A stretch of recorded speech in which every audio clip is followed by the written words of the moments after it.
Thank you very much. Our cabinet meeting, and we'll start with a prayer, please. Rick Perry. Yes, sir.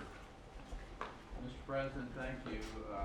Just as a kind of put this all in perspective, on the 4th of July, I had a prayer that came true, which is a good thing, to pray and for the good Lord to agree that your prayer is a good one. So Griffin James Perry came into the world on the 4th of July at about 8:10 in the morning. So I have a grandson, and we had prayed about that for many years. And I think the reminder for all of us, prayer is an incredibly powerful thing. It's a great tonic. And as we interact with each other to keep all of us, our friends, our families, this country in our prayers, every Wednesday morning there's a cabinet member Bible study that has been one of the great privileges for me in this administration to pray with the cabinet members. So this is an extension of that. So if you would bow your heads and join with me in asking the Lord to continue to bless this country. Father, thank you for this table of men and women, of individuals who selflessly serve this country. And Lord, we ask you to continue to give them courage, to give them wisdom, to be with this president as he deals with the challenges of the day, to continue to comfort him in the knowledge that you are in charge and in control. We thank you for your blessings, both in the personal way and in the larger issues of this world that we live in, that we've been given the privilege to serve. We ask you to continue to keep our young men and women who defend our freedom safe and bring them home soon. And Father, we ask you again to keep this president safe and to give him wisdom. In your most holy name we pray. Amen. That's very good. Thank you very much, Rick. Well done. Well done. Thank you all for being here, our cabinet meeting. We have them quite often, and they really produce results. We're producing results I don't think any administration ever in 2.5 years, the first 2.5 years certainly, has produced the results that we've produced. We have the strongest stock market in the history of our country. By the way, just in walking in, we just set a new record, just went up today. We had a new record was set. The Dow Jones went over 27,000 for the first time ever. It went over 26,000 for the first time ever and 25,000 for the first time ever. So we've set it. I think we're over 100 since election. We're over 100 times that we've set a new stock market record. And to me, that's not just a record, that means jobs. It's all about jobs. It's jobs for this country. We're bringing in many, many countries. They're coming in. They're coming in at a level that we haven't seen for decades.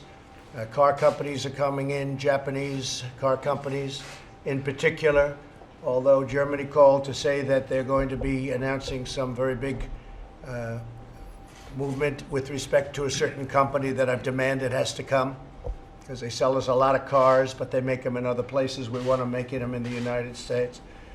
But Japan has 12 different companies building plants in Michigan, in Ohio, in North Carolina, in Pennsylvania. One's going to be announced in Florida. We are doing things that nobody thought were possible. I wouldn't have even said them, frankly, during the campaign, because nobody would have been able to believe them. Nobody would have believed them. Our unemployment numbers are historic in the sense that we've never had better numbers. African American have the best numbers in the history of our country. Hispanic American, best unemployment numbers in the history of our country. Women, 75 years. Asian Americans, best in the history of our country. We have the best overall unemployment, the best in 51 years, and very soon that will be historic, meaning the history of our country. We keep going the way we're going, and should be fairly soon. So things are happening that we wouldn't have believed happening or could happen. The border, we're working very hard with everybody, the Attorney General. We're doing everything we can do without getting Congress to act, because the Democrats refuse to act. They refuse to do what they have to do and what they should do, and that's loopholes. We have loopholes that are so bad you could drive a truck through them. They could be solved in 15 minutes, would have those loopholes taken care of. Literally, everyone knows what they are. They're very simple. You know what they are. You know what they are better than the people in Congress. But the Democrats, we need their votes. Not that we need them, we need their votes, because we have a very, very small margins both ways. The Senate is 53-47. The House is very tight. It's a very tight House, too. It's a very small number. We need Democrat votes to get up to what we need. That's why we didn't do it last time, first 2 years, because we only had we need 9 to 10 Democrat votes, and we were never able to get them for certain things. But wherever we could use the majority, we ended up doing a fantastic job, including 2 Supreme Court judges. We got 2 Supreme Court justices put on and many other things. But we need Democrat votes to get the border fully secured, fully taken care of. We're getting close. Mexico's been fantastic. We had a meeting with Mexico. For 45 years, people have been trying to get Mexico to do what they're doing now, and they weren't able to get it. And we got it in one day, everything. Mexico now has approximately 21,000 soldiers on their land. They have very powerful immigration laws. They can do what they have to do. We have the worst laws in the entire world. There's no law like this.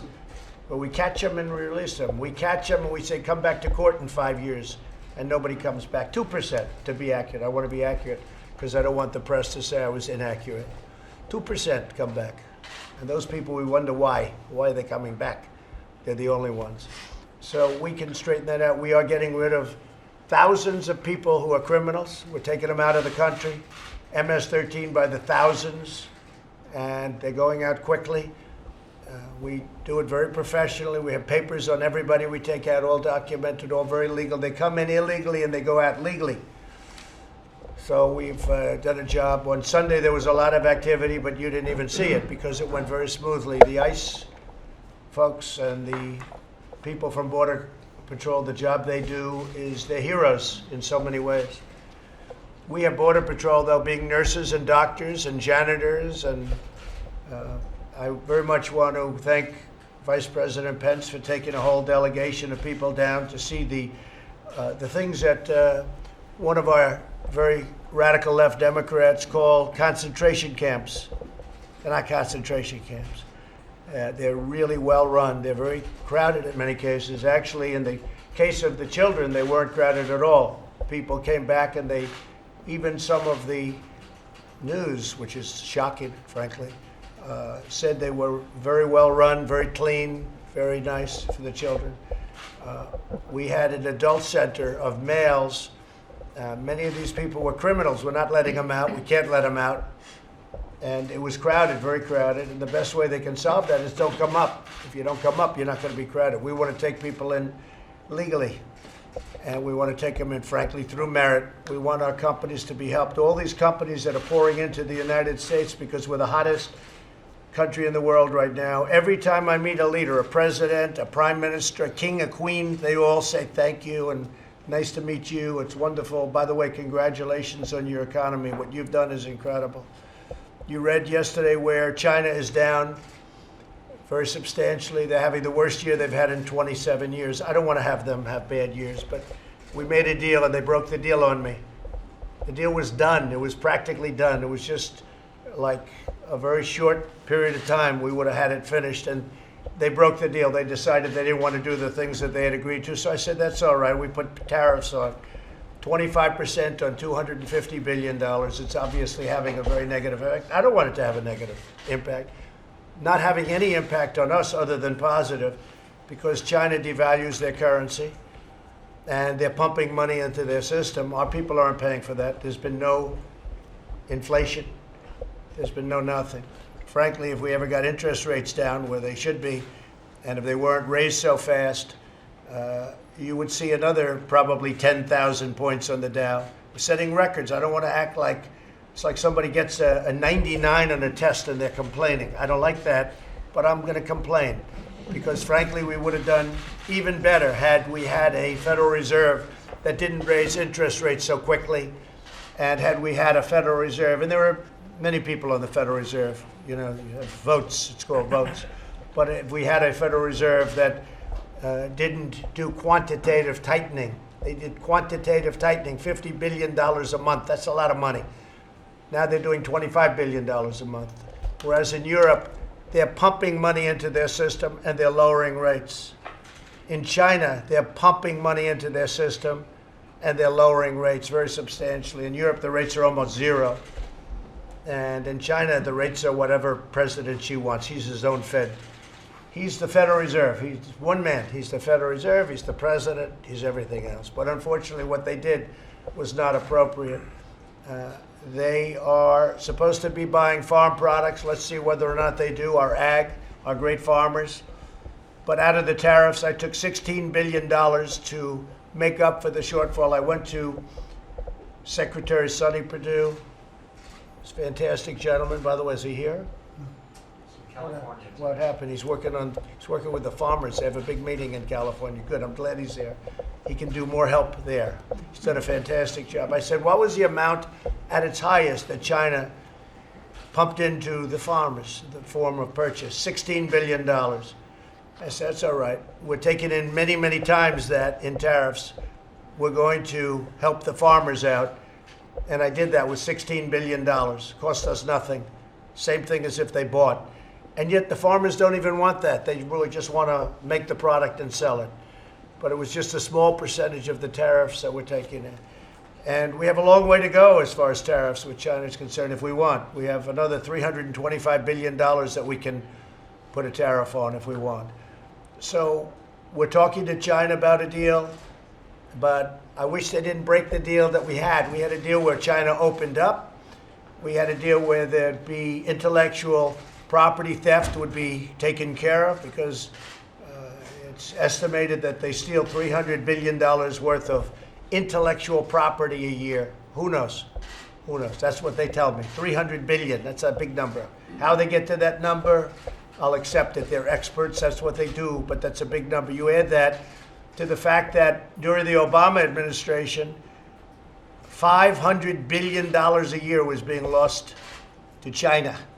500 billion. They did nothing. And in all fairness, whether you go back to Bush, you go back to Clinton, you can go back a long way. The WTO, once the World Trade Organization was formed, China became like a rocket ship. But now we're doing something about it. Now we're doing something about it. And we're doing a lot about it. We picked up close to $20 trillion in wealth during my administration from election. And I have to say from election. Because when I got elected, the stock market, the day after, the stock market went wild. If I would not have gotten elected, you would have had a crash. So I can't give Obama credit, President Obama credit, for the tremendous gain from the day I won till January 20th was when I took office. Because that was all attributed to the enthusiasm that we've caused and that we've had as a country. From the election till now, it's been extraordinary. We picked up $20 trillion. China's lost $20 trillion. If my opponent had won, China would right now be number one in the world. Right now, we're number one in the world by far. We're going to keep it that way. And if you have smart people sitting in this chair, in this position, you're not going to lose it. So we've got an extraordinary country. We're doing numbers that have never been done before. I think a number that makes me the happiest is that proportionately the biggest gainer in this entire stock market, when you hear about how much it's gone up, blue-collar workers, the biggest proportionate gainer. They've had a tremendous gain. The workers have had a tremendous gain. People without a diploma, high school diploma, have had a tremendous gain. Our country is doing really, really well. Just to finish, 401ks. People have 401ks. Many of you have 401ks. Your 401ks are up 50%, 60%. Somebody told me 78%. People that were losing money all their lives are now doubling their income and doubling the money that they had in the bank is being doubled up. Their 401ks are going through the roof. And they're getting a lot of credit from their wives or husband, whichever one. Because the one that's doing it is saying, you're a financial genius. Darling, I love you very much. First time in your life, I think you're a financial genius. And it would have been just the opposite had the opponent. This country was set for a big fall. Had we not come in and cut regulations immediately and let our country breathe, whether it's the pipelines that we approved on almost day one or LNG plants. I just left Louisiana, cut a ribbon for a $10 billion LNG plant. That's so incredible. People wouldn't believe it. It was many, many years trying to get permits. They couldn't get the permits. But we got the permits, and we got them very rapidly. And that was a great thing. Great thing. You know the plant I'm talking about, Rick. And we have about 6 of them now under consideration. We hadn't built one in 40 years. 40 years. We didn't build plants like that. So our country is doing things that nobody thought would even be possible. We're doing incredibly well. I'd like to start off, and if you'd like to stay for this, you can. Ben Carson's going to say a few words about HUD. And then I think Jared is going to talk a little bit about immigration and some of our plans for immigration. And then we're going to go around the table, and if the press wants to stay, you can. If you'd like to leave, it's like I said the other day, I don't mind. You want to leave? That's your option. You can leave anytime you want. Okay? Please, Ben. Well, thank you, Mr. President. And just before I talk a little bit about what's going on, I just want to thank you for your incredible courage and stamina and resilience with unwithering criticism, unfair criticism all the time. And I would just sort of sum it up by saying, would you rather have a non-politician whose speech is unfiltered, who gets a lot of stuff done, or somebody with a silver tongue who gets nothing done? But I thought I had a silver. I've heard that so often. I always thought I had a silver. But I agree with you. But you know, as I told you before, I think God is using you. Thank you I very really much. appreciate You that. have said that, and I appreciate it. Thank you, Ben. Now, once again, you know, promises made are promises kept. You said in the inaugural address that the forgotten men and women of this country would be forgotten no longer. And last December, you took the extraordinary act of establishing a White House Opportunity and Revitalization Council. And I'm privileged to chair that. We have with us Scott Turner, who is serving as our executive director also. And thanks in part to the work of the Revitalization Council, Opportunity Zones are delivering an incredible dose of energy and optimism and investment into some of our nation's most economically distressed neighborhoods. And we're proud to report a great success, this council's prescription for prosperity. I have to throw in a medical thing there. Now, Opportunity Zones are home to approximately 35 million Americans, about 10% of our population. 1 in 3 of them live in poverty. And this prescription indeed requires the coordinated efforts of all of the council members, all the agencies, and I want to thank all of my fellow agency heads for the tremendous help that they provided in getting this done.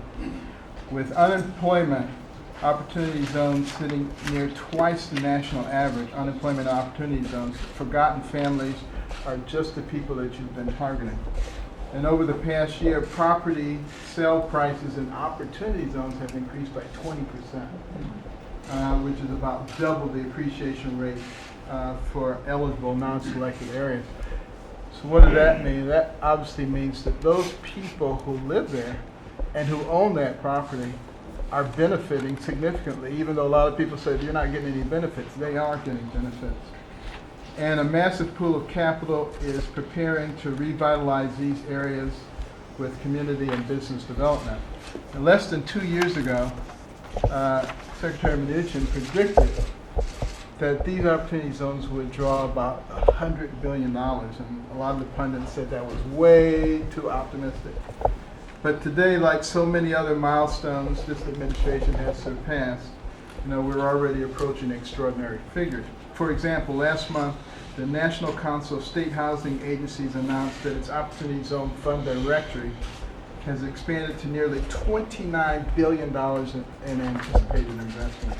And Ben, I might add that opportunity zones for the media, it's one of the hottest things anyone's ever done with respect to inner cities and with respect to minorities. It is working out far beyond anybody's expectation.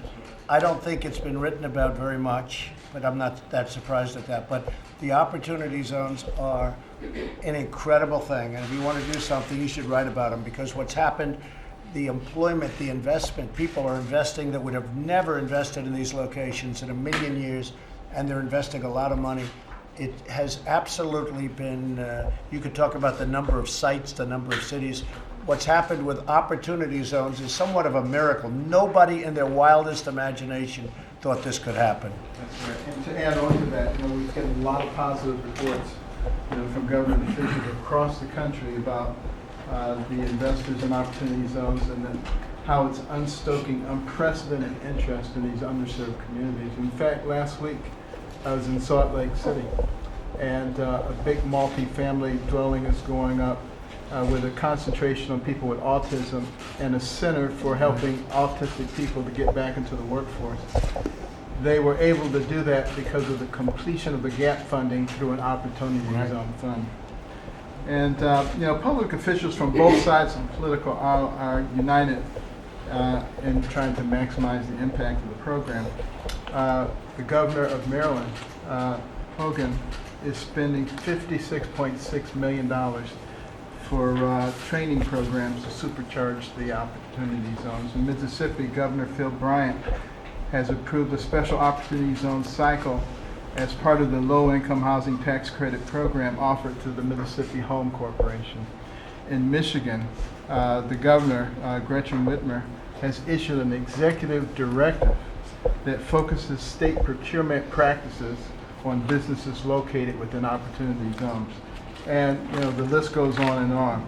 The Revitalization Council has played a key role in convening community stakeholders as well as championing the support of public officials and communicating a green light for businesses and investors.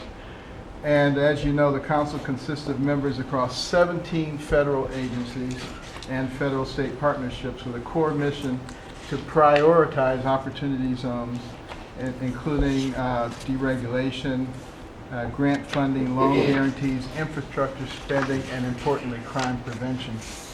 To date, the council has identified more than 160 federal programs that can increase targeting to opportunity zones through grant preference points, loan qualifications, reduced fees, and alterations in eligibility criteria. And we've already implemented more than 120 of these actions across the agencies.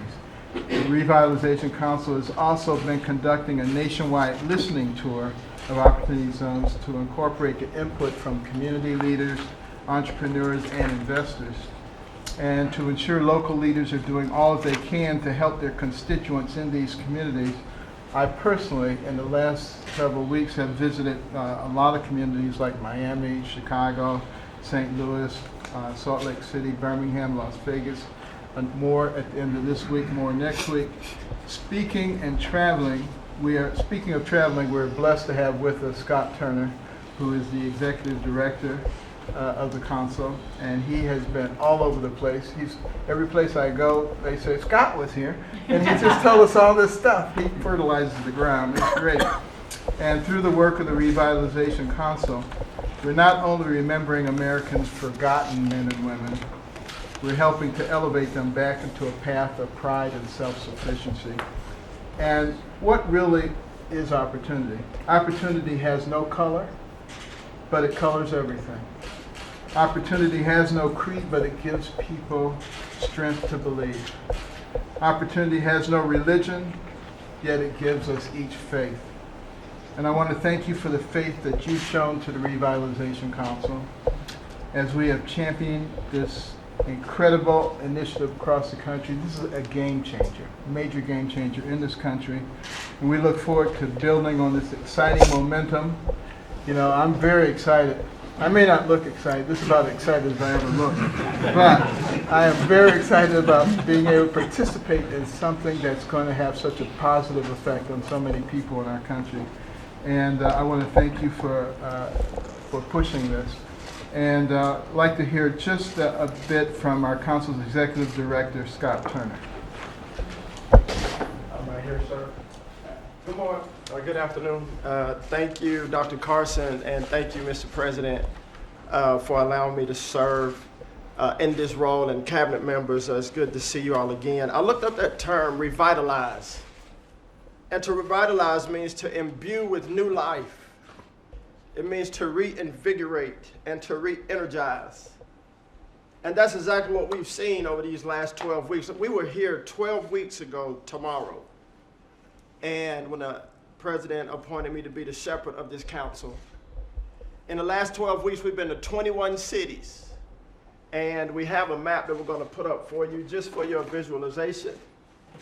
These are the cities that we've been to, and these are the cities that we will go to, and you can look at it after a while. But I say that because we have gone around the country spreading the message of revitalization and true transformation. We've conducted over 65 roundtables, and per the president's executive order, we've convened faith leaders, education leaders, business leaders, entrepreneurs, investors, and most importantly, community people, the people that sit in the neighborhoods on the front porch that have seen the neighborhood, that know the pain and know the potential of these neighborhoods, because historically these conversations have not happened. So we convene these roundtables to have the hard conversations, to ask the hard questions, to create a sense of unity and understanding. You have investors sitting across from grandmothers from the community. You have new business owners sitting across from congressmen and senators and elected officials to talk about this community has not seen X, but it needs to see Z. And that's how it's going to transform. We talk about the spirit of the council. We talk about the spirit of the legislation. Yes, it's economic development, but it's also community development. It's social impact. So the people inside the community can thrive and remain and benefit from the revitalization that's going on in the communities. We've seen tremendous results already because of opportunity zones. And the president said that this is unprecedented. Our country has not seen this in times before from an investment standpoint, from an incentive standpoint, but also from a unity standpoint, when people who don't talk, who don't work together, who don't convene together, come together for the first time. That's America. And that's what we're seeing. And I'm so blessed and humbled. Colorado Springs only has 6 opportunity zones, but they have one of the best prospectuses that I've seen. They have 2 hotels going up in downtown inside of an opportunity zone, a Marriott and I think it's a Spring Hill Suites. That's not only going to spur economic development, but supporting operating businesses, jobs are being created. On the west side of Atlanta, that's one of the roughest parts, if you will, of Atlanta. We were taking a tour. The police don't even go on the west side of Atlanta most times. Investment has not been on this side for many, many years. Drug deals, prostitution right on the corner, but across the street, new housing, affordable housing going up, a private school operating out of a church that's being rehabbed right across the street going up. City officials are moving to the west side of Atlanta because of opportunity zones, and new life is being reinvigorated in this city. I've seen it in Cleveland, Ohio. New entrepreneurs, new business, workforce training, workforce housing right across the street from each other because of the opportunity zones. It's bringing new life, it's re-energizing areas. And we've seen it with our own eyes. In Mesa, Arizona and Phoenix, Arizona, it's a great case of best practice. Arizona State University, which is a major research institution and an anchor institution, has partnered with Mesa and Phoenix, city officials and a local developer to develop opportunity zones inside of the downtown corridors. Incubator businesses, operating businesses, multifamily housing, mixed-use development going up, jobs being created, economy being spurred, hope being restored. Dr. Carson and I were in Miami a couple weeks ago. We were sitting across the table in Liberty Square, and 2 young men from that neighborhood looked at us and said, "We didn't think this would ever happen where we live. This is Liberty Square. It's a tough part of town. But one of these young men worked on the project with the company that built the doors and the windows. And he says that all of his quote-unquote homeboys are now asking, when is this going to be done? How can we get involved? It's bringing new life. It's restoring dignity and hope. And as we sat here, that first meeting, that was our prayer, that dignity and hope will be restored. Long after we're gone, this will have a generational impact. That's the goal. That's the spirit. And so I say that to all of you. Thank you for your work. Many of your agencies are doing a tremendous job on this council. It's a great, humbling experience for me to be the shepherd of this council. And it's my prayer that when history tells this story, what did we do with the opportunity that the Lord gave us in opportunity zones to bring a blessing to those that come after us? And I believe that will be the story when history tells it. So thank you, Mr. President. God bless you guys.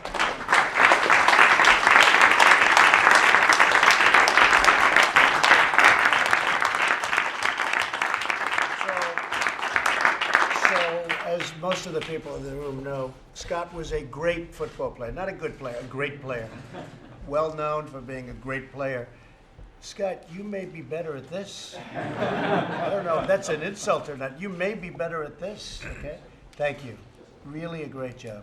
Thank you very much. I'm going to ask, Ben, would you like to finish up? It's a tough act to follow, Ben, right? No, I just want to re-emphasize how important it is that everybody continue to make sure that their sub-secretary work with us. We're getting an incredible amount done.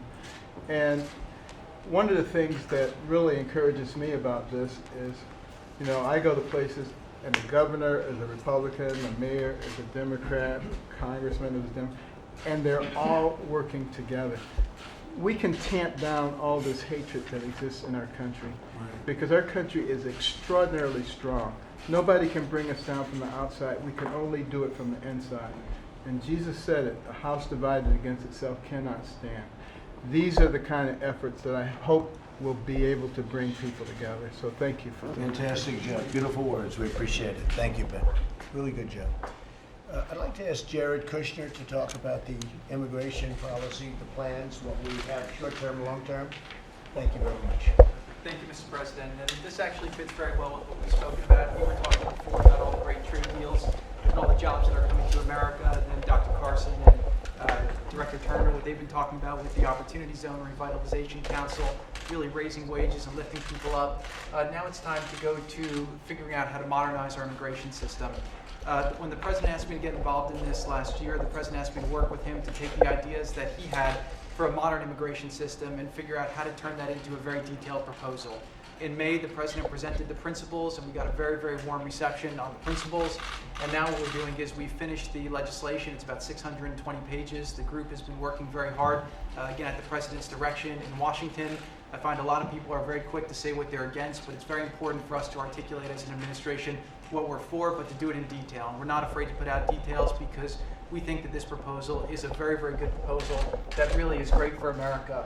The Trump administration, despite what some people will say, believes in safe, legal immigration and is against illegal and random migration. America is by far the greatest country in the world, and the greatest honor that somebody can have is to become an American citizen. This is something that we value, and this is something that everyone in the country should value. America deserves to have the best immigration system in the world. We've studied a lot of the other countries, what they've done, what they have with the economy, with where our industry's at. We think we can have an immigration system that really is the envy of the world, and also a border security system that keeps all of our citizens safe. This bill will create a modern, merit-based immigration system that allows the best and the brightest from throughout the world to compete based on objective criteria to become American citizens. This bill also creates the gold standard for border security. It was not designed by the politicians. We had a lot of input from politicians, but we went and spent a lot of time with the border security professionals, and they told us what they need to fully secure the border. But the border is not just about illegal immigration. It's also about keeping drugs out of the country, making sure that we're scanning all of the different vehicles, packages that come into the country, and also expediting the commerce. As our economy continues to grow, we have more and more packages that are exported and imported through our borders. Our infrastructure is woefully out of date, and we want to make sure that we're able to facilitate this trade in a very, very secure but expedited fashion. Next slide. I spoke to all of you about last time about the objectives that the president has for his immigration plan. We obviously want to make sure that we fully secure our borders, that we protect American wages. For the first time in almost 20 years, because of the president's policies, Americans' wages are rising. And they're rising the fastest for the people who are most vulnerable in the lowest wage categories. For the first time, we have more jobs available than people who are searching for jobs, and we're bringing more and more people who aren't in the workforce into the workforce. We want an immigration system. The current system imports a lot of low-wage labor. We want to make sure we're bringing in people who will grow GDP, create jobs, and do this in a way where we're not putting downward pressure on wages at the lower levels. We want to attract the best and brightest. We want to welcome people to this country. We want to prioritize the unification of immediate families from an immigration point of view. We want to make sure that we have labor in the critical industries that we have in our country. We have so much growth in so many areas, but we have a lot of labor shortages in different industries. We want to make sure that we're bringing people in who are filling those gaps. And then we also have to make sure that we preserve our humanitarian values. Right now, a lot of people take advantage of the largesse of America. We're the #1 contributor to resettling refugees throughout the world. We've taken a tremendous amount of refugees, but we have a lot of people who are abusing the system and using it as a way to cut the line and to go in front of a system that was designed to really favor legal immigration. Next slide. So basically the two pillars of what we put together, and it's a very, very detailed proposal, is going to be the merit-based system, which I'll go into more later, then also the border security. And again, I think these are both systems that we could all be very proud of. Next slide. So the infrastructure at the border is very important. What this does is it fully secures our border. It completes the wall. Right now we have over 400 miles of wall that has either been built or is going to be built, and that does a lot of the job. This will finish the job. We want to make sure that all the ports of entry are fully modernized. We want to target that 100% of the people and the goods and the vehicles that cross the border are fully scanned. We have the technology to do this, but we just have not appropriated the resources to do that. This will allow us to really stop all the drugs and the counterfeit goods that are going through our ports of entry. And we want to make sure also for the business that the trade is much more, goes through quicker and is facilitated properly. And we also want to make sure that there's a self-sustaining revenue fund so that we're not in a position where we allow this critical infrastructure to atrophy like we've allowed it to happen over time. And then finally, we want to make sure that we fully enforce the law. We have to fix some of the laws, which this bill does. It eliminates the magnets, but we want to make sure that it's fully enforced. The Border Patrol professionals, who really are amazing people, I've had the real privilege to work with, who do an incredible job to keep us all safe, that they have all the resources they need to be successful. Next slide. So this was the slide that had the biggest impact on me and why this is such a critical thing to securing America's future. Whereas if you look at the top of the slide, you'll see that America's system is a very outdated system compared to some of the peer countries that we compete with. We compete with these countries on trade, and we're also competing with these countries for talent. Right now, just 12% of the people who become legal immigrants. Last year, we had 1.1 million people become citizens. That's a great thing. We are keeping the number the same, but we want to change the composition of what that's made up of. 12% of the people who are coming in are filling economic needs that we have. You compare that to some of our peer countries like Canada, they're at 53%, New Zealand at 59%, Australia 63%, and Japan at 52%. Under President Trump's proposal, we'll go to 57%, which puts us right in the range and will make us competitive. And again, the way we came up with this is we studied what all other people in the world were doing. We took their best practices, and we figured out how to build a system that is able to really be the best of everything in the world. Next slide. So to really sum up, what this bill will do is it will lead to a fully secure border. It will solve the humanitarian crisis. It'll make sure we have a secure border both now and then long into the future. It'll protect American wages, the things that we've done in this country, whether it's tax reform, whether it's deregulation, whether it's energy independence, all the work you're doing on workforce training and opportunity zones and trying to lift people up. That's been having a tremendous effect, but we want to make sure that the immigration system isn't just importing low-wage labor to then keep wages down. We want to make sure that it's growing America's economy, and this will do that. It enhances social diversity. It will bring in from a wide range of countries. People will come in, and we figured out how to make sure that we follow the practice that Australia does with diversity pooling to make sure that it gives us a good cross-section of people coming in to maintain what's great about this country. And then it also leads to growing the U.S. economy. It will create over $500 billion in tax revenues over 10 years, which is tremendous. And this happens because it will create a lot of jobs, brings in a lot of people who are then paying into the social safety nets, not people who are coming in and then immediately taking from the social safety nets, which right now have to support Americans who are currently citizens. So this will be a very tremendous thing. It'll make a lot of money for the country. And then finally, we'll simplify a very complicated system. And this is one of the amazing things. If you try to become an American citizen today, and you go on our website, we have some very smart people in this room. You probably could figure it out, but it would take you a long time. If you go to a country like Canada and you go on their website, you could probably figure it out in about 10 minutes what qualifications you need, what visa you would apply for, how it would happen. Our system over time, it's like a coat of paint on top of a coat of paint on top of a coat of paint. What we want to do here is really sand it down to the base and then have a new system that's representative of the times, that's representative of our values, and something we could all be proud of. So thanks to the President's leadership, we've worked very, very hard over the last 7 months to put this together, really at your direction. This is your plan. We've met now with over 25 Senate offices. We've gotten extensive feedback from them. They've made a lot of good suggestions. We've tightened it up, and we'll be ready to release it very soon. We're meeting today with the leadership from the House and the Senate, and hopefully what we can do is have a unified Republican plan for what it is that we're for. And I think that these plans will keep Americans safer, will keep America more prosperous, and continue to make sure that the American dream is available and America continues to be the promised land for people throughout the world who want to earn their way to become citizens. So thank you for your leadership, and you have information in your binders, and we have a 22-page summary that we'll be submitting to all your offices. And again, immigration doesn't just touch Homeland Security or Justice or State. It really touches all of your agencies. And so if we can get this right, it will really be something that will be great for our country, both the short term, medium term, and the long term. So thank you very much. Fantastic, Joe. Thank you, Joe. This is a common sense plan. It's a plan where we've studied almost every country. Some good, some bad, some tremendously successful, some not successful at all. And this is the best of everything. And it gives incentive to people.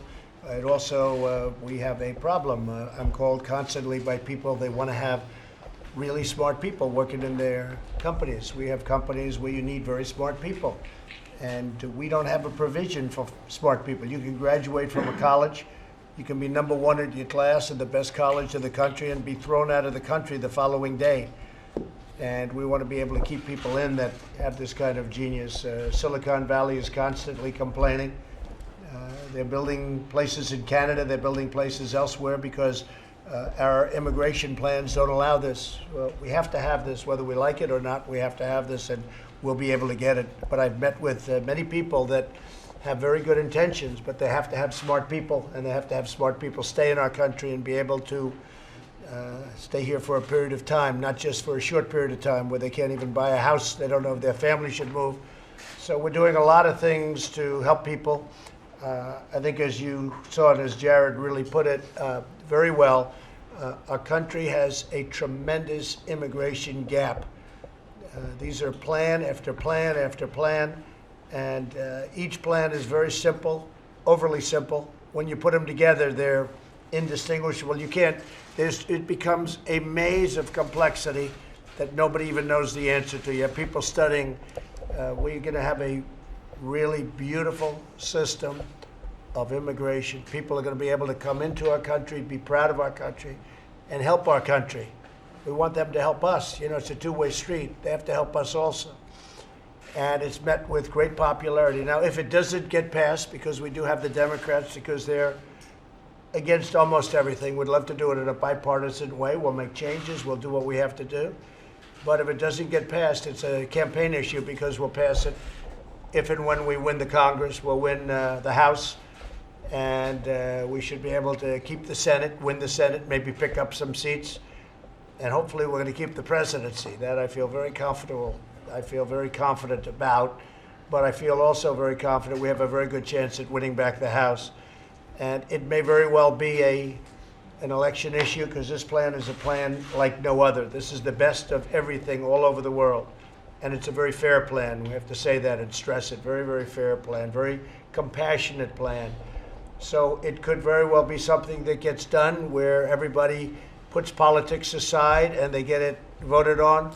Or if it isn't, you know, the election's 15 months away, very close. Who would have thought that? But it's very close, and we will put this as a major election issue. This is what people want. They want this kind of a plan. They want the compassion, but they also want a merit-based plan where people come in and can help our country. So I appreciate you seeing that. I think what I'd like to do, if I could, ask our Secretary of State, who's doing a terrific job, Mike Pompeo, to give you a little update on Iran. I could possibly say a couple of things about North Korea. When I took over, when I became president, North Korea was ready to go to war. We were, I think, headed to a war. Would have been very quickly, too. Would have been a very bad war, a very rough war. But I believe we were headed in that one direction. There was no communication. There was no talk. There were nuclear weapons and nuclear everything being tested. Constantly would be hearing about earthquakes. It wasn't earthquakes. It was nuclear testing. And we were heading in a bad direction. And you saw what happened a few weeks ago when we were in South Korea. And I said, the day before, there was no planning, no nothing. The day before, I said, hey, we're here. Let's say hello to Kim Jong-un. And nobody actually knew how to get in touch. Tough people to get in touch with. But I have a very good relationship with him. And I put it out on Twitter, hey, I'm in South Korea. You want to meet? And we had a great meeting. It was pretty wild. Very good communication. We'll see what happens. But in the meantime, as I say, we got our hostages back. We got the remains back, and they continue to come. We have the sanctions on in full. We're working with China. We're working with Russia on the border. And at some point, I'm in absolutely no hurry, but at some point, I think we can probably do something that would be very good for them and very good for everybody and for the world. So we've made tremendous progress. People don't like saying that. The progress is great communication. Before we had no communication. There was zero communication. Nobody spoke to anybody. They wouldn't know who.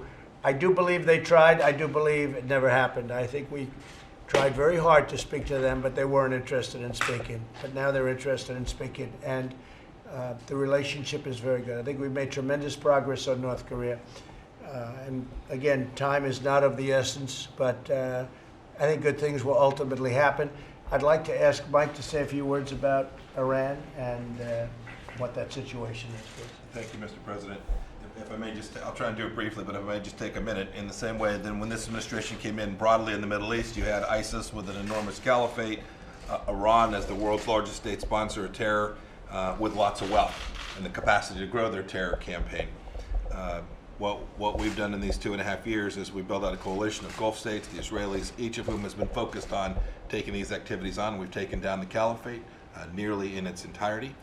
And second, with respect to Iran, we've done three things. We've supported the Iranian people. The Iranian leadership is not doing what the Iranian people want it to do. We've made clear that we support the Iranian people. Second, we've continued to work this coalition that all understands that the largest threat to Middle East security is in fact the Islamic Republic of Iran. And third, we've imposed a series of sanctions on the Iranian regime. I remember, Mr. President, when we began, a lot of folks said that it wouldn't work. If it was just America alone, it wouldn't have any impact. As of June, we'd taken down 90%, maybe 95% of all the crude oil that was being exported from Iran around the world is no longer shipping. You can see it. The Iranian regime is struggling to figure out what they're going to do with their economy because we've been terribly effective. And the result is that, frankly, I think it was yesterday or maybe the day before, for the first time, the Iranians have said that they're prepared to negotiate about their missile program. And so we will have this opportunity, I hope, if we continue to execute our strategy appropriately, we'll have this opportunity to negotiate a deal that will actually prevent Iran from getting a nuclear weapon in the same way that the previous agreement had no chance of actually doing. Well, thank you very much. A lot of progress has been made, and they like to talk, and we'll see what happens. But a lot of progress has been made. Remember one thing, an agreement was made with Secretary Kerry at the time and with President Obama. That agreement was a disaster. We spent $150 billion. $1.8 billion was given in cash, like cash from your pocket. $1.8 billion given in cash. And we had an agreement that, number one, didn't give us good inspection rights. The places we most would want to inspect, we weren't allowed to inspect. We were allowed to inspect places that didn't mean anything, number one. And I think very importantly, and maybe most importantly, the agreement was short term. You know, for a country, 10 years and 15 years is short term. If you sign a lease, you can sign a 10-year lease. But for a country, that's a speck of time. And there's only a few years left now, very short number of years left. And you're not going to go up and make a deal. This was a path for Iran to have a nuclear weapon. They can't have a nuclear weapon.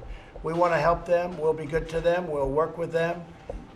We'll help them in any way we can. But they can't have a nuclear weapon. We're not looking, by the way, for regime change, because some people say we're looking for regime change. We're not looking for regime change. I've watched President Obama and many other presidents try that. Doesn't work out too well. We're not looking for that at all. They can't have a nuclear weapon. They can't be testing ballistic missiles, which right now under that agreement, if they had the agreement, which we are out of, they'd be able to do. They can't do that. And we want them to get out of Yemen.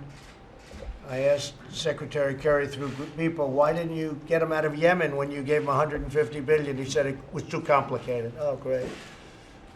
So we want them to get out of Yemen. Syria is a different kind of a situation, but it's all working out. We did a great job. As Mike said, we did a great job with the caliphate. We have 100% of the caliphate, and we're rapidly pulling out of Syria. We'll be out of there pretty soon.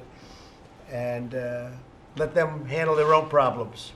Syria can handle their own problems along with Iran, along with Russia, along with Iraq, along with Turkey. We're 7,000 miles away. But we did a hell of a job with the caliphate. Nobody thought that was possible. When I came in, my own generals told me it would take 2 years. And I said, really? But then I met another general. He said, sir, we can do it in a month. I said, I like you. I like you. I like you much better than some other people. And he did an unbelievable job. They were incredible, the job they did. We got 100% of the caliphate. We now have 2,000 prisoners, ISIS prisoners. And we're telling Europe, look, if they were going to Europe, they weren't coming here, they were going to Europe. You got to take them. Europe doesn't want to take them because, you know, why should they? They American patsies, we were patsies for so many years, but they don't want to take them. You got to take them. They were going to you. We helped you out. We did a big thing. We can't be responsible for these people for 50 years or whatever it may be or more. And so we're negotiating with Europe, and we're negotiating with Iraq and lots of other people. Somebody's got to do. We have a lot of war, bad people in many cases, bad people, possibly in all cases. But we have about 2,000 of them, and we're negotiating right now with Europe, who say, we don't want them. Oh, you don't want them. You would have had them if we didn't come along. You would have had them in a way that you don't want to have them. And everyone knows what I mean. So we weren't treated very fairly by the world for the last 20, 25 years, whether it's trade or the military. We protect so many countries. Some countries are unbelievably rich. They don't pay us. They never paid us. Now they're starting to pay, and they're paying, importantly, they're paying a lot, and they're appreciative of us. I actually think they like us better now than they did before because they have respect for us again. So I want to thank Jared. I want to thank Ben. I want to thank Scott, Mike, everybody. You've been doing a fantastic job. I think I'm going to finish just by asking Alex to say a few words about what we're doing with prescription drug prices because it's really exciting.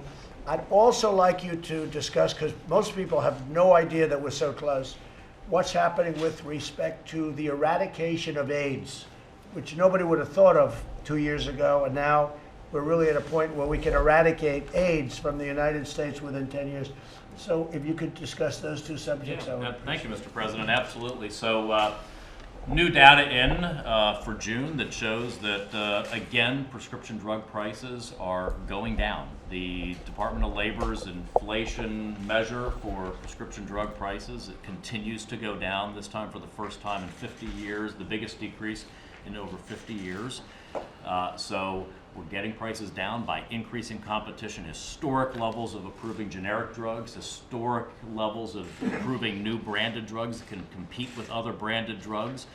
And the President's made it really clear that we are open for business for an importation regime to let cheaper drugs come into this country as long as it can be done safely and as long as it can be done in a way that brings savings to the American people. And so we're working on that very aggressively.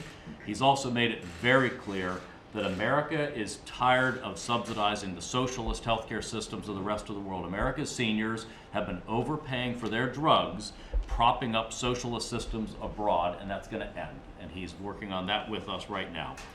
In terms of HIV/AIDS epidemic, we have 40,000 new cases of HIV every year in this country, and that's plateaued over the last decade.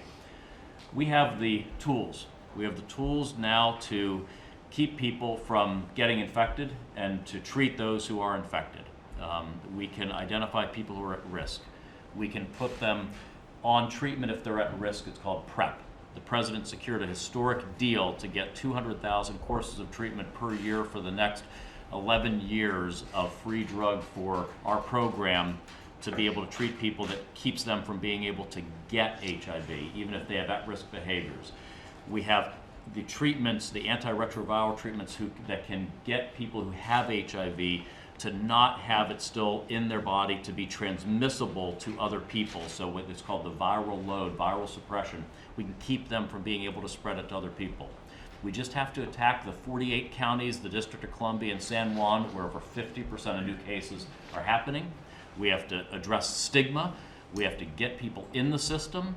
We have to care for them. We got to get Congress to appropriate the money to support us in this. We're making huge progress working with the activist community, with the African American community, Latino, the Native community here in the United States that are disproportionately impacted by this. We have the chance to, within 10 years, stop HIV from being an epidemic in this country. I mean, it's going to be one of President Trump's great legacies for history is the eradication of HIV as an epidemic here in the United States. And then we just did something last week the president announced on kidney care. We spend $1 out of $5 on kidney care and the complications from kidney care. And last week just blew the paradigm up to help patients. Everything puts people into this, going to centers for dialysis. Everything puts you towards that dialysis. And instead, we're changing how we're paying for kidney care now in the United States to create incentives where we're going to keep people from progressing in their kidney disease. We're going to get them transplanted faster, doubling the number of kidneys available for transplantation. And we're going to switch it so people get their dialysis at home instead of at centers if they have to be on dialysis. I got to tell you, Mr. President, the reaction has been just bipartisan across the board nationwide, and it's been unbelievable. You see in the media people say, I'm not a big fan of President Trump, but I got to tell you what he did? He just delivered for America's people who have cancer, who have kidney disease. He just delivered for everybody who has kidney disease or a loved one with kidney disease. It's the first transformation in 50 years, just like on HIV, tackling a problem that other presidents have not been willing to tackle. So thank you. Well, that was an amazing meeting we had last week on kidney disease, which I didn't know too much about. I knew it was a very big problem. Nobody knew the cost. When you say 1 in 5, that's incredible. But I learned, and I met so many people that had the problem, and we spent a long time with you last week at that conference, and then we made a speech. And one of the things I learned is that people with kidney disease, oftentimes, they die of hard work. They literally die like we all work hard. We work hard. I don't know, we seem to be able to handle it, but their work is much harder. And it is so hard to go through this dialysis program that they die of exhaustion. It is an unbelievably horrible situation. And we're working on transplants, and we're actually working on something, and there's some pretty positive news, artificial kidney, which would be the ultimate answer. We think there's going to be some good news on that long before people thought. I would like you to mention, because a certain very large pharmaceutical company, you hear very bad things about pharmaceutical companies, and I agree with that. Deservedly so. And deservedly so. But I would like you to mention the name of the company, because they're giving hundreds of millions of dollars toward the HIV/AIDS, and you might mention the name. So we secured this deal with Gilead. So Gilead is the company that has the drug PrEP. PrEP is the medicine that if a patient takes it regularly, as prescribed, they reduce by 97% the chances that they can contract HIV/AIDS. We have patent issues between us and Gilead. Without sacrificing any of the rights that we have, we were able to secure a donation by Gilead of 200,000 courses of treatment per year of PrEP for use in our Ending the HIV/AIDS Epidemic program of PrEP or any successor product developed up until 2030. It's And really a the- historic The agreement. dollar value. Billions and billions and billions of billions of dollars. dollars taken Billions. chips. Huge. It's something, right? Yep. That's really something. I want to thank you very much. I also want to thank a man who has been really an outstanding Secretary of Labor, Alex Acosta. This is your last meeting in the Cabinet room, It is. and I just want to say job well done. You really were. You were absolutely terrific. Never once a problem. Always in advance of everything else, whether it was on the 401ks or all of the other things we worked on. You really did an outstanding job as Secretary of Labor. Everyone in this room, I think we can say we're going to miss you, but we'll see you. But congratulations and a job well done.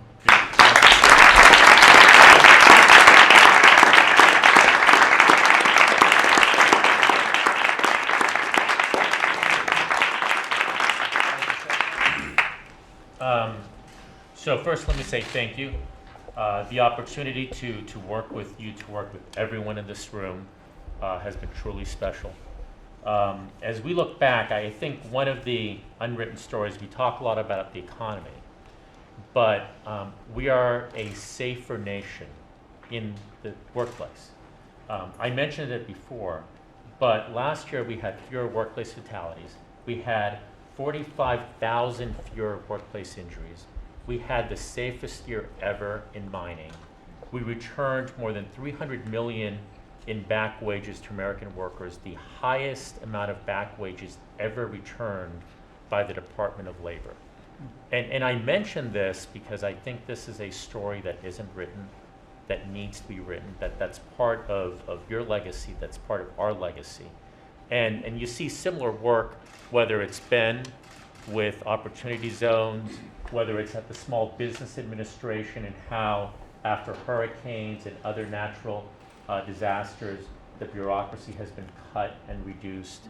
All of us could point to these unwritten stories, and they're transformative and they're impactful and they need to be told. And so thank you for the opportunity and thank you for the honor. And thank you.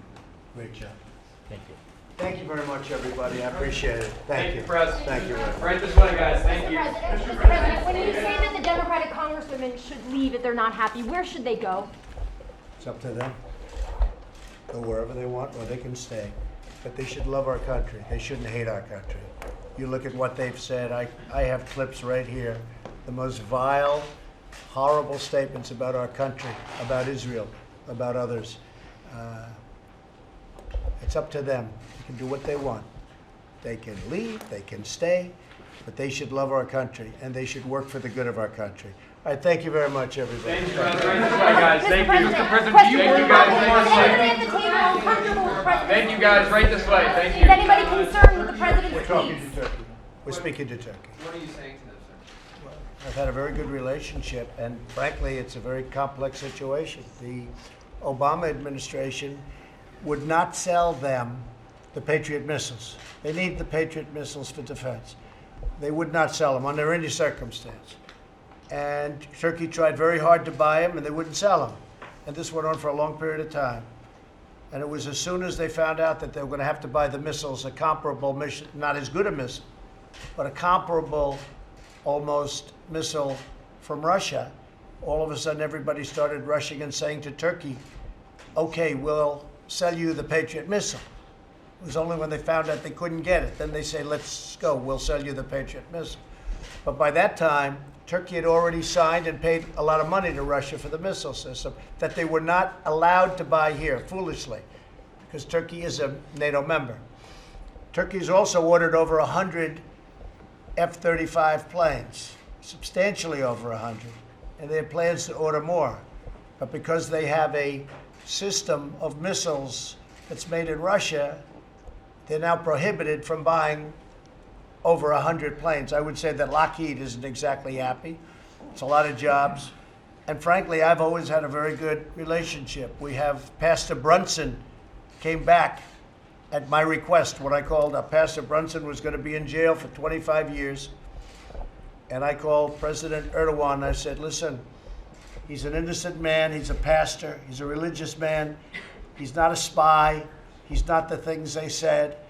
And we had a couple of conversations, and I was able to get him back, along with many other people. I was able to get back. The press doesn't want to write about it. Our ambassador for hostage negotiations said, Trump is the greatest of all time. I only tell you that because you'll never say it. But I guess we have 21 back. I got 21 back. I don't pay either, unlike the 1.8 billion that was paid by the Obama administration to get hostages back. I don't pay. Because once you pay, it doesn't work out. So what happens is we have a situation where Turkey is very good with us, very good, and we are now telling Turkey that because you have really been forced to buy another missile system, we're not going to sell you the F-35 fighter jets. It's a very tough situation that they're in, and it's a very tough situation that we've been placed in, the United States. With all of that being said, we're working through it. We'll see what happens, but it's not really fair. They wanted to buy. I don't stick up for countries. I don't stick up for Turkey. I don't stick up other than I've had a good relationship with President Erdogan. He wanted to buy our Patriot missile. We wouldn't sell it. And then when he made and he really wanted to buy it. And then when he made a deal with another country, Russia, to buy their system that he didn't even want, then all of a sudden we say, oh, okay, we'll now sell you the Patriot. And because of the fact he bought a Russian missile, we're not allowed to sell him billions of dollars worth of aircraft. It's not a fair situation. Do you have something to add to that, No, Mark? sir, I think you explained it well. I think so. Good, you said the right thing.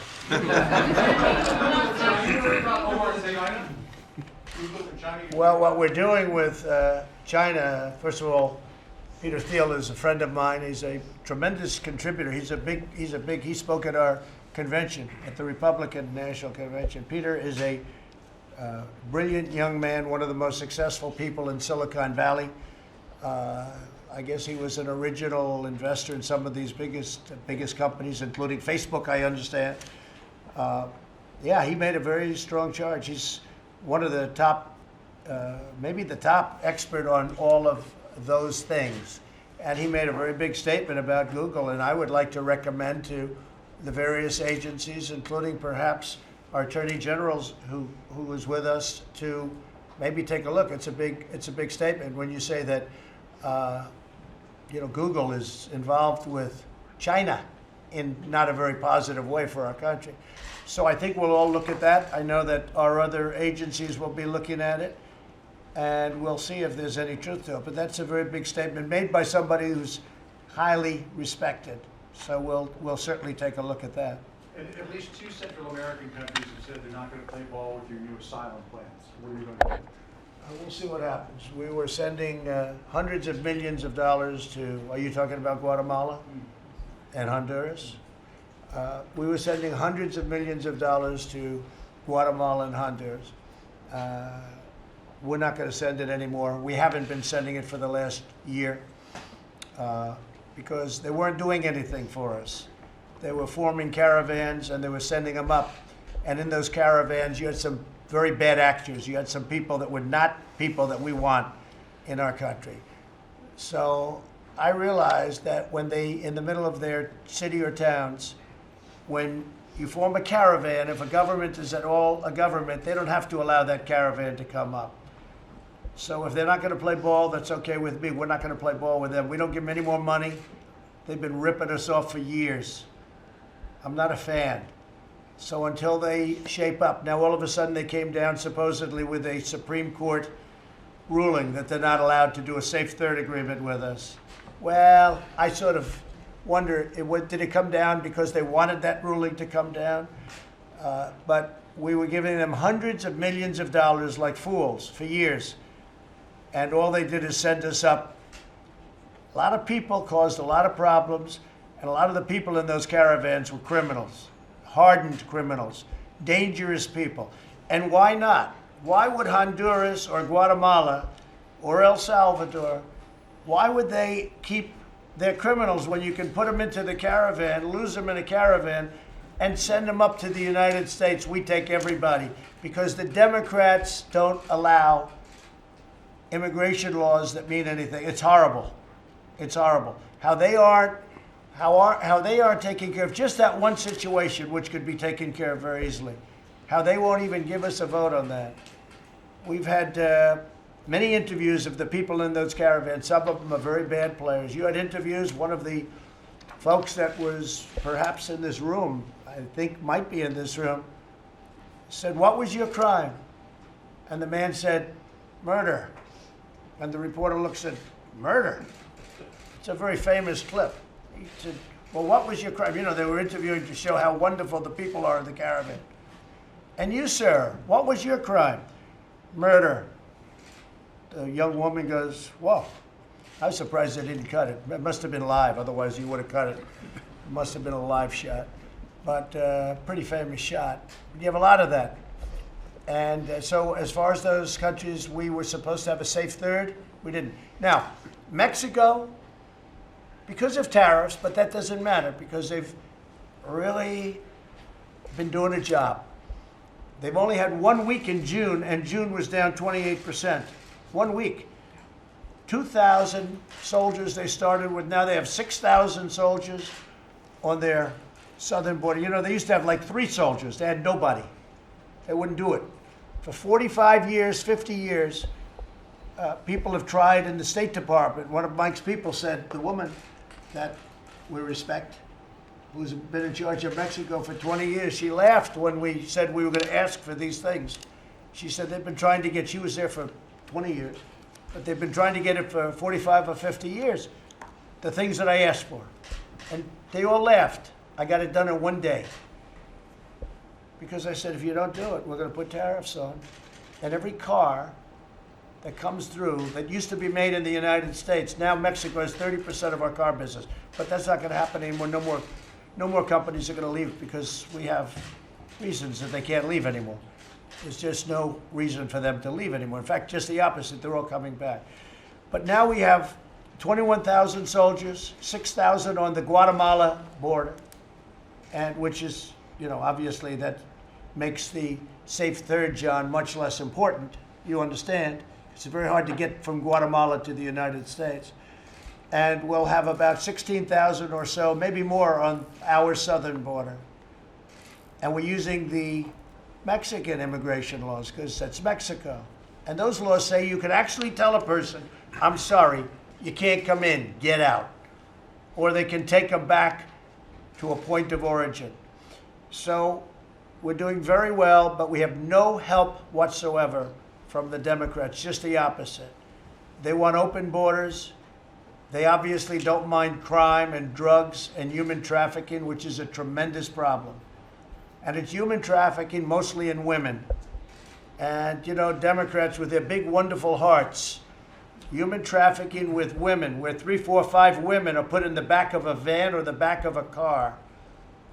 And they go through areas where there will soon be wall, but there's no wall right now because you can't obviously come through ports of entry. But we're really doing well on the border considering we have absolutely no help from the Democrats. And not only no help, just the opposite. Now, we won a big lawsuit against Nancy Pelosi in Congress having to do with the wall. You saw that 2 weeks ago. But we also have one that we're appealing to the Supreme Court. I think it was just put into the Supreme Court. And I hope we're going to be successful in that. But we're building a lot of wall right now. But it's being met with force. There's no question about it. The Democrats are fighting us on a wall. So people can come through. But now what's happening with Mexico, 21,000 soldiers, we're hearing that even the cartels are saying, wow, this is hard to get through. Because the cartels will bring in tremendous numbers of people into our country through diversion and other tactics, and money. So we're doing well on the border considering we have no help. I think we're doing well even if we did have help. And I want to thank Mexico because they really have gone above and beyond. I think beyond, Mike, what we thought. We didn't ever expect 21,000 soldiers. We expected a smaller number than that. And at the same time, they're helping themselves a lot because they were having a lot of crime. And the border was really, the borders were run by the cartels, and Mexico is taking back its country.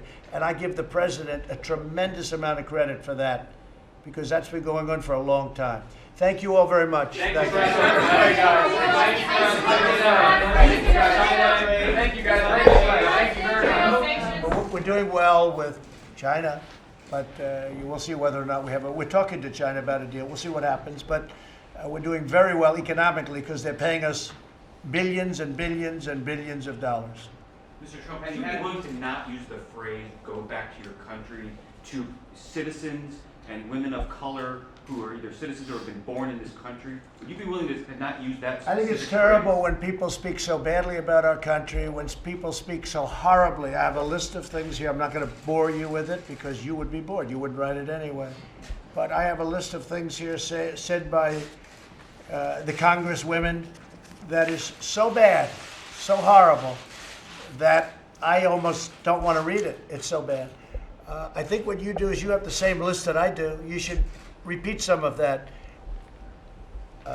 When the Democrats didn't want to mention the name of the congresswoman, not so long ago, and what they did and the way they're treating Israel is a disgrace. But not only Israel, it's what they say about our country. It's my opinion they hate our country. And that's not good. It's not acceptable. Thank you very much, everybody. President,